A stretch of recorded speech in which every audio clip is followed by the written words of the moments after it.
আসসালামু আলাইকুম ভিউয়ার্স, সোনালী bank info চ্যানেলে সবাইকে স্বাগত জানাচ্ছি। সোনালী ব্যাংক যারা গরিব মেধাবী স্টুডেন্ট আছে, প্রতিবন্ধী স্টুডেন্ট আছে বা পিছিয়ে পড়া জনগোষ্ঠীর মধ্যে যারা স্টুডেন্ট আছে অথবা মুক্তিযোদ্ধার সন্তান যারা স্টুডেন্ট আছে, তাদের জন্য কিন্তু দারুণ একটি উপবৃত্তির ব্যবস্থা করেছে।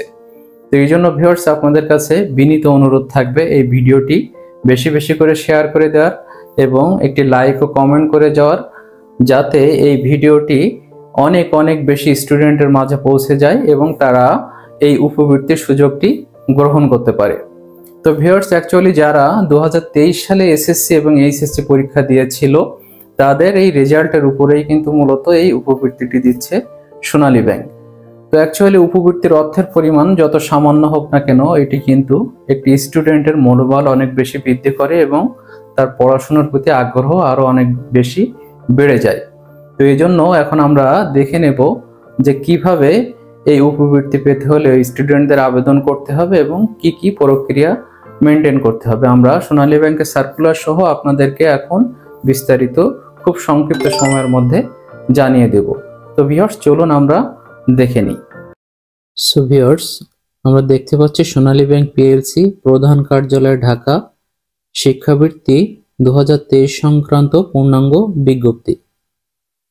প্রথমে লেখা হয়েছে কর্পোরেট সামাজিক দায়বদ্ধতা সিএসআর এর অংশ হিসাবে দেশের দরিদ্র মেধাবী, অনগ্রসর ও প্রত্যন্ত অঞ্চল তথা হাওড় দ্বীপ চরের শিক্ষার্থী, কৃষক, দিনমজুর, ক্ষুদ্র নৃগোষ্ঠীদের মেধাবী সন্তান, ইয়াতিম ও প্রতিবন্ধী শিক্ষার্থীদের শিক্ষাবৃত্তি প্রদানের নিমিত্ত নিম্নোক্ত সত্ত্বে অনলাইনে সোনালী ব্যাংক পিএলসি এর ওয়েবসাইটের মাধ্যমে আবেদন আহ্বান করা যাচ্ছে। অর্থাৎ এই আবেদনটি কিন্তু সোনালী ব্যাংক পিএলসি এর ওয়েবসাইটের মাধ্যমে করতে হবে। এরপরে 1 নম্বর অপশনে দেখুন, 2023 সালে এসএসসি বা সমমান পরীক্ষায় উত্তীর্ণ হয়ে বর্তমানে এইচএসসি বা সমমান পর্যায়ে অধ্যয়নরত, অথবা 2023 সালে এইচএসসি বা সমমান পরীক্ষায় উত্তীর্ণ হয়ে বর্তমানে স্নাতক বা সমমান পরীক্ষায় অধ্যয়নরত শিক্ষার্থীরা আবেদন করতে পারবে। অর্থাৎ 2023 সালে যারা এসএসসি বা এইচএসসি পরীক্ষা দিয়ে উত্তীর্ণ হয়েছে তারাই এখানে আবেদন করতে পারবে। এরপরে 2 এর ক নম্বরে দেখুন, এইচএসসি সমমান পর্যায়ে অধ্যয়নরত দরিদ্র মেধাবী কোটায় শিক্ষার্থীদের ক্ষেত্রে এসএসসি বা সমমান পরীক্ষায় জিপিএ 5, মুক্তিযোদ্ধা, শহীদ মুক্তিযোদ্ধা ও বীরাঙ্গনার সন্তানদের ক্ষেত্রে জিপিএ 4.50, ক্ষুদ্র নৃগোষ্ঠী শিক্ষার্থীদের ক্ষেত্রে জিপিএ 4.50 এবং শারীরিক প্রতিবন্ধী ও তৃতীয় লিঙ্গের শিক্ষার্থীদের ক্ষেত্রে ন্যূনতম জিপিএ 3.50 প্রাপ্ত হতে হবে। এবং খ নম্বরে একইভাবে লিখেছে, স্নাতক বা সমমান পর্যায়ে অধ্যয়নরত দরিদ্র মেধাবী কোটায় শিক্ষার্থীদের ক্ষেত্রে এইচএসসি অথবা সমমান পরীক্ষায় জিপিএ 5, মুক্তিযোদ্ধা, শহীদ মুক্তিযোদ্ধা ও বীরাঙ্গনা সন্তানদের ক্ষেত্রে জিপিএ 4.50, ক্ষুদ্র নৃগোষ্ঠী শিক্ষার্থীদের ক্ষেত্রে জিপিএ 4.50 এবং শারীরিক প্রতিবন্ধী ও তৃতীয় লিঙ্গের শিক্ষার্থীদের ক্ষেত্রে ন্যূনতম জিপিএ 3.50 প্রাপ্ত হতে হবে। অর্থাৎ এখানে যে সিজিপিএ গুলো দিয়েছে আবেদন করার জন্য, তাদের কিন্তু রেজাল্টে এই সিজিপিএ ন্যূনতম অবশ্যই থাকতে হবে। এরপরে আমরা 3 নম্বরে দেখতে পাচ্ছি, শুধুমাত্র দারিদ্র শিক্ষার্থী, ক্ষুদ্র নৃগোষ্ঠী শিক্ষার্থী, শারীরিক প্রতিবন্ধী, এতিম, অসচ্ছল মুক্তিযোদ্ধা, শহীদ মুক্তিযোদ্ধা অথবা বীরাঙ্গনা সন্তান শিক্ষার্থী যাদের পিতামাতা অভিভাবকের মাসিক আয় সর্বোচ্চ 15,000 টাকা, তবে মুক্তিযুদ্ধ ভাতা ব্যতীত এই 15,000 টাকার বেশি নয়, তারাই আবেদন করতে পারবে। সচ্ছল ব্যক্তির সন্তানদের আবেদন করার প্রয়োজন নাই। অর্থাৎ যাদের বাবা মায়ের ন্যূনতম মাসিক আয় 15,000 টাকার কম, তারাই শুধুমাত্র কিন্তু আবেদন করতে পারবে। এবং এই বৃত্তির পরিমাণ এককালীন 10,000 টাকা।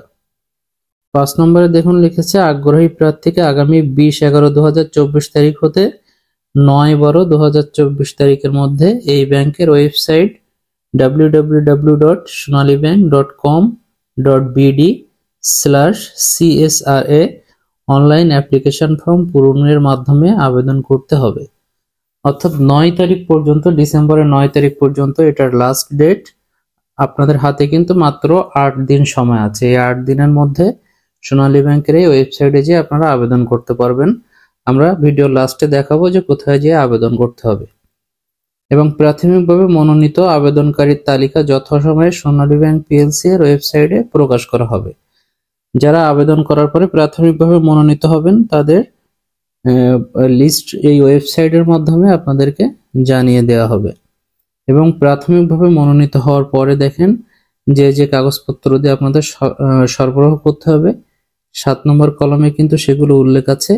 এখানে অনেক লেখা আছে, সবগুলো পড়তে গেলে ভিডিও অনেক লম্বা হয়ে যাবে, আপনারা এটা একটু দেখে নেবেন। এবং 8 নম্বর অপশনে দেখেন লিখেছে অসম্পূর্ণ আবেদন বাতিল বলে গণ্য হবে। শিক্ষাবৃত্তি প্রদানের ক্ষেত্রে শিক্ষার্থী মনোনয়নের কর্তৃপক্ষের সিদ্ধান্তই চূড়ান্ত বলে গণ্য হবে। সো ভিউয়ার্স, সম্পূর্ণ সার্কুলারটি আমরা দেখলাম। এখন আমরা একটু দেখে আসব যে আমাদের আবেদন করতে গেলে কোথায় যেতে হবে। ভিউয়ার্স, আমরা ওয়েবসাইটের লিঙ্কটাতে ক্লিক করলে এরকম একটা পেজ পেয়ে যাব। এবং প্রথম অপশনে যদি ডাউনলোড অপশনটিতে ক্লিক করি তাহলে আমরা এই সার্কুলারটা পেয়ে যাব। এবং দ্বিতীয় অপশনে দেখেন আছে apply for Sonali bank education stipend, click here. এখানে ক্লিক হিয়ারে ক্লিক করলে আপনাকে ঠিক এইরকম একটা পেজে নিয়ে আসবে এবং এইখানে যে অপশনগুলো দেওয়া আছে এগুলো আপনাকে ফিল আপ করে নিচে সাবমিট অপশনে ক্লিক করলেই আপনার আবেদনটি সাবমিট হয়ে যাবে। তো ভিউয়ার্স, এই ছিল পুরো আবেদনের প্রক্রিয়া। সকলকে আবারও বলবো ভিডিওটি অবশ্যই শেয়ার করে দেবেন যাতে একটি মেধাবী স্টুডেন্ট বা একটা দরিদ্র স্টুডেন্ট এই উপবৃত্তি পেয়ে উপকৃত হতে পারে। ধন্যবাদ সবাইকে।